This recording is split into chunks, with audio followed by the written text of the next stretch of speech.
energy and climate change. For Africa, climate change is not a distant prospect. It's already here. It's altering our rainfall, it is straining our food resources, and it is displacing families. Kenya's forest cover has declined from around 10% at independence to roughly 6% today, with more than 12,000 hectares still lost annually. Meanwhile, projections suggest Kenya's mean annual temperature could rise by 2.5 degrees centigrade by the end of 2050 if current trends continue. The question this afternoon is, how do we build infrastructure, industries, communities that not only endure these shocks, but thrive in spite of them? And how do ESG principles move from boardroom statements into daily practice? To open, we begin with a case study that grounds ESG in practical business realities. Our next speaker is not only an entrepreneur, but also a leader who has built models of procurement and supply chains designed for scale.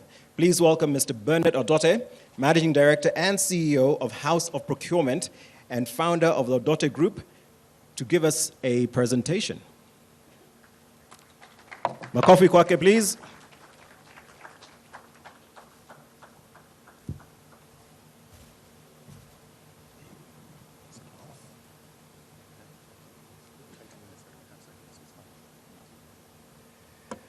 Thank you very much, Waweru. Thank you, everyone. Thank you, MD. All protocols observed. I want to speak about innovation in renewable energy, and I'd prepared a presentation for that. But the introduction by Waweru is on ESG, so I'll try to combine both by looking at why do people innovate. So one of the reasons, about 6 reasons why people innovate. One is to solve problems, problem solving, and clearly we have an energy problem and a sustainability problem. Second is survival and necessity. For us who have interest in manufacturing, energy is a very key cost. If you look at the steel sector, for example, to survive, the cost of construction will reduce significantly if we address the energy issue, so survival and necessity. Economic and competitive advantage.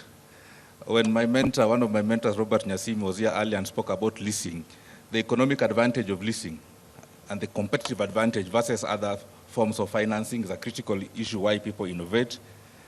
But as well as curiosity and creativity. As an entrepreneur, I'm curious always, I'm creative. And picking from the introduction, social impact, living side by side, industry, energy, environment. And finally, personal motivation. Some of the issues that were discussed here earlier in terms of offtake risk, receivable risk, cost and price, demand and innovation are some of the issues that are very critical on ESG.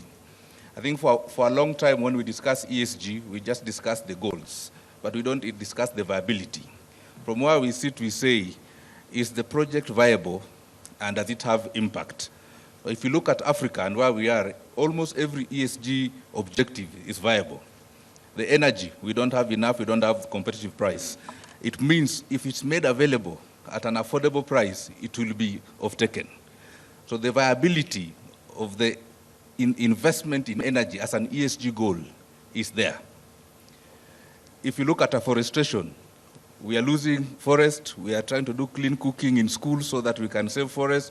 So there is enough land and enough concern about forest. If you look at agriculture, food security, if you look at our food security or food reserve right now, we are short in our food security. So around ESG, one of the things we must look at is viability and impact.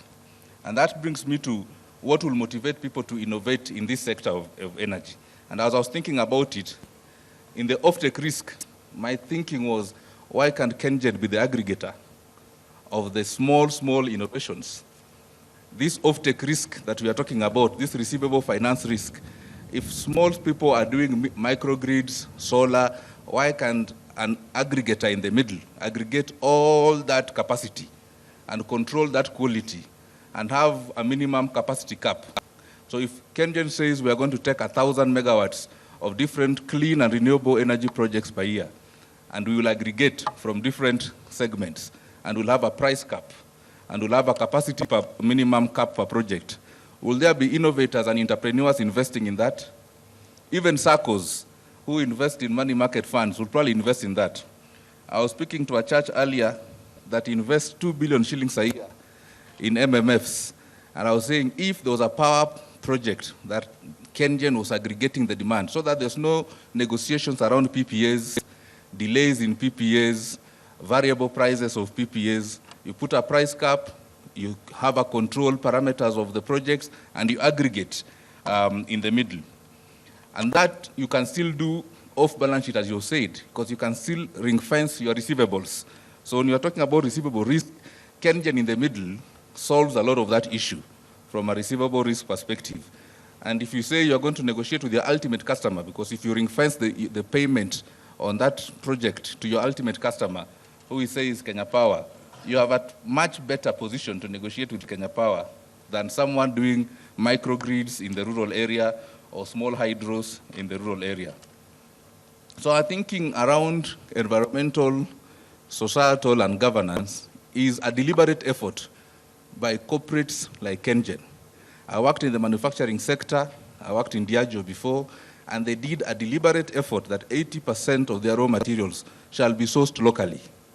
We work with a new animal feed manufacturer, just installed a 200,000 ton plant capacity in Athi River called the Hughes from Netherlands, and they have a deliberate effort of 70% of their raw materials to come locally, and they have tasked us to ensure that happens. Now, they say that anything that our soil can grow, we should plant it locally. Now, these two companies are multinationals. They're not even Kenyan companies, but they have determined that they are going to create a market, a secured receivable, a strong offtake. They have a reputation that when they commit to you that they will offtake and buy, an investor, a financier will trust it. Now, what about our own? So can KenGen think and adapt such a model where intentionally they say we are going to encourage innovation, we are going to encourage investment, because I believe if a 1 megawatt power plant, many of entrepreneurs can invest in.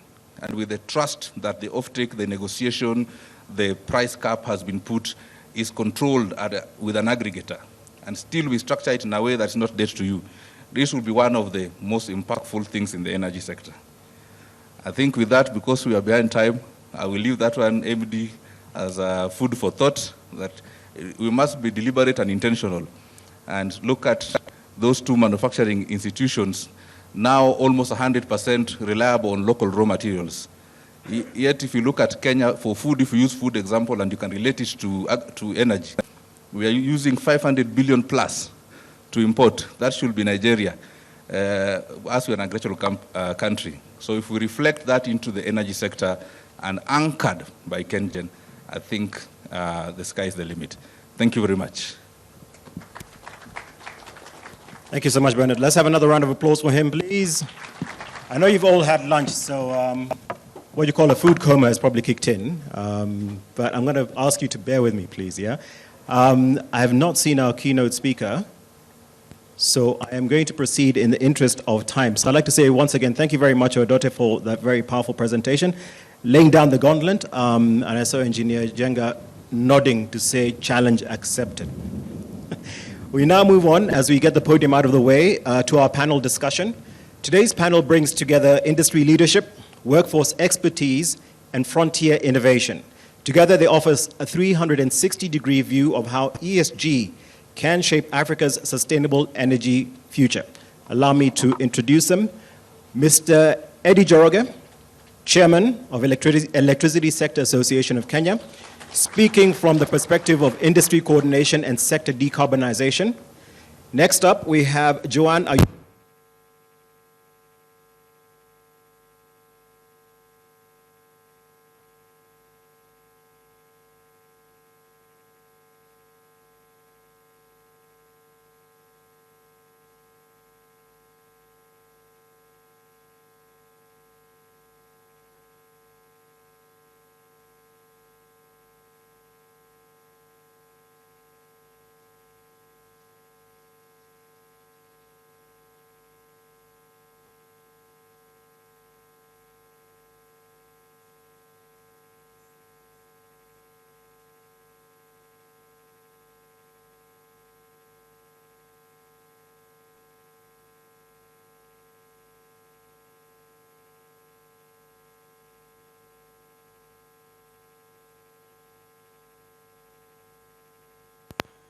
the other way. I'm just going to try and project.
And linked to that, how do you see the nexus between environmental sustainability and climate change playing out in our Kenyan context?